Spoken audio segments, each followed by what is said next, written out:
Vamos a hablar entonces de la Q de Cochrane. Tenemos allí su fórmula y es una prueba de variación entre variables categóricas nominales para K muestras relacionadas. ¿Qué significa K muestras? Que pueden ser 3 o más muestras relacionadas. En una muestra de 20 jóvenes consumidores de sustancias psicoactivas, se desea averiguar en qué momento de un tratamiento experimental de rehabilitación, sin que incluya hospitalización, abandonan el consumo. Se toman muestras cada mes para verificar si los jóvenes han abandonado el consumo o continúan en el mismo.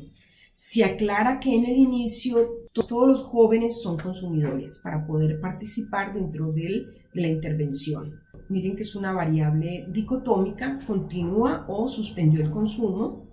En el primer mes de los 20 jóvenes, 12 continúan consumiendo, en el segundo mes 10 y en el tercer mes 7. Pero esas diferencias que podemos apreciar son realmente estadísticamente significativas.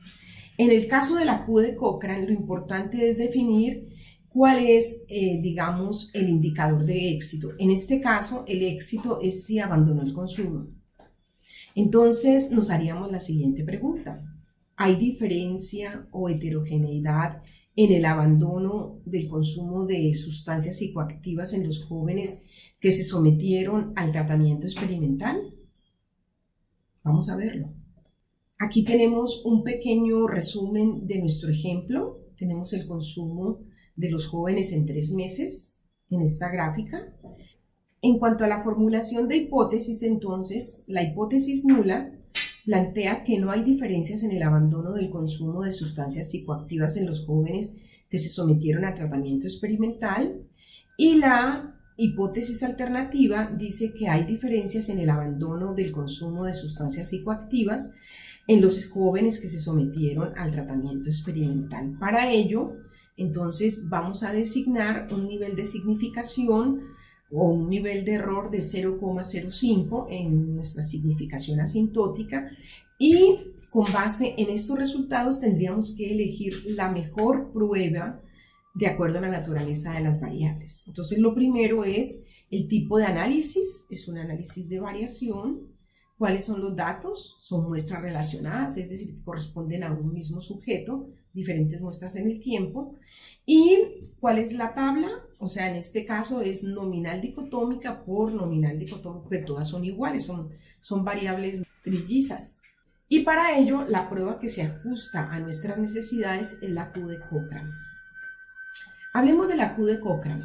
Es una prueba no paramétrica utilizada para analizar las diferencias entre varias mediciones para un mismo sujeto. Es más o menos como una continuación de la prueba de McNemar y análoga a una ANOVA intrasubjetos. De particularidad de la Q de Cochrane es que se utiliza para variables nominales.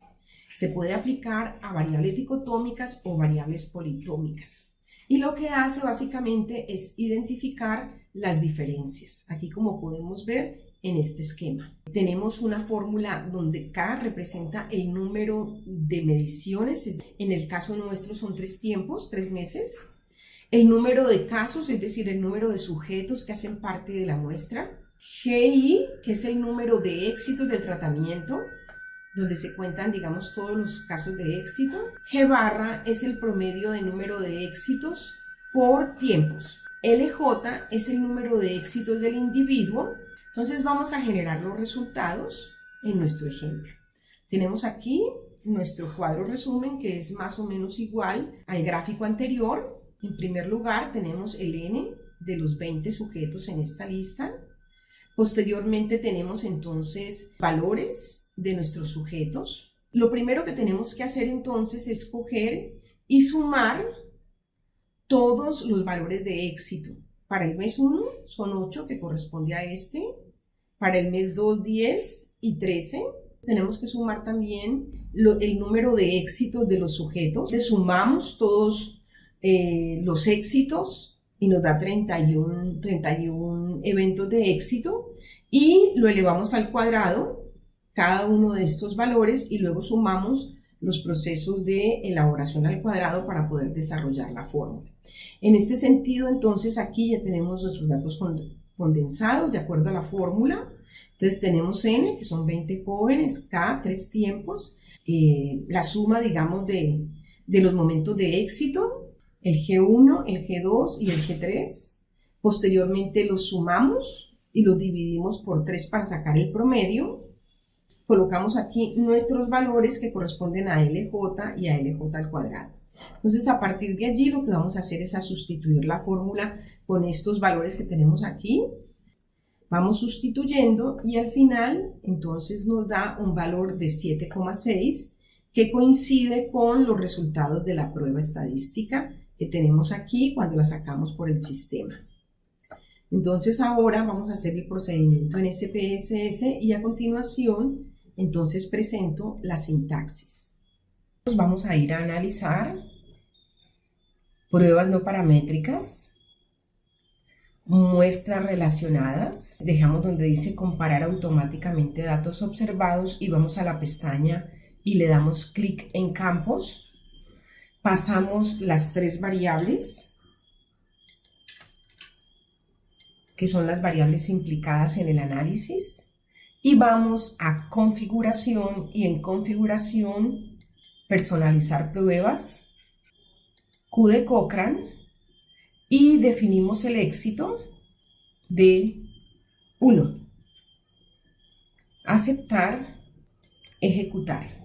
En primer lugar, que por esta opción inmediatamente nos saca ya la decisión, el resumen de la prueba de hipótesis. Entonces nos presenta la hipótesis nula que dice que las distribuciones del mes 1, mes 2 y mes 3 son las mismas para las categorías especificadas. Nos dice que utilizó la prueba Q de Cochrane, nos dice que tiene una significación de 0,02 y que rechaza la hipótesis nula porque esto está por debajo de 0,05. Vamos ahora a hacer otro camino para que nos generen los coeficientes. Analizar pruebas no paramétricas, diálogo de cuadros antiguos, K muestras relacionadas. Y miren que aquí nos aparece por defecto Friedman y le vamos a dar Q de Cochrane, aceptar. En esta segunda vía nos genera resultados totalmente distintos. Por un lado nos muestra las frecuencias, que fue la tabla del inicio. Nos muestra que en el mes 1 hubo 8 éxitos, en el mes 2 10 y en el mes 3 13. Aquí luego los estadísticos de prueba con una Q de Cochrane de 7,6 y una significación asintótica. Para finalizar, vamos a hacer la interpretación de los resultados. Entonces, podríamos concluir de la siguiente manera. La prueba Q de Cochrane demostró un margen de error del 2,2%, por lo tanto, se rechaza la hipótesis nula y se comprueba la hipótesis alternativa que afirma que hay variación entre las 3 variables durante el periodo de estudio, es decir, en los 3 momentos realizados. En consecuencia, el tratamiento experimental ha generado cambios en el abandono del consumo de spa. Posteriormente, incluimos los cuadros, las frecuencias, las pruebas estadísticas y, por último, el resumen de prueba de hipótesis. Les agradezco mucho su atención y espero que este video haya sido de interés para ustedes.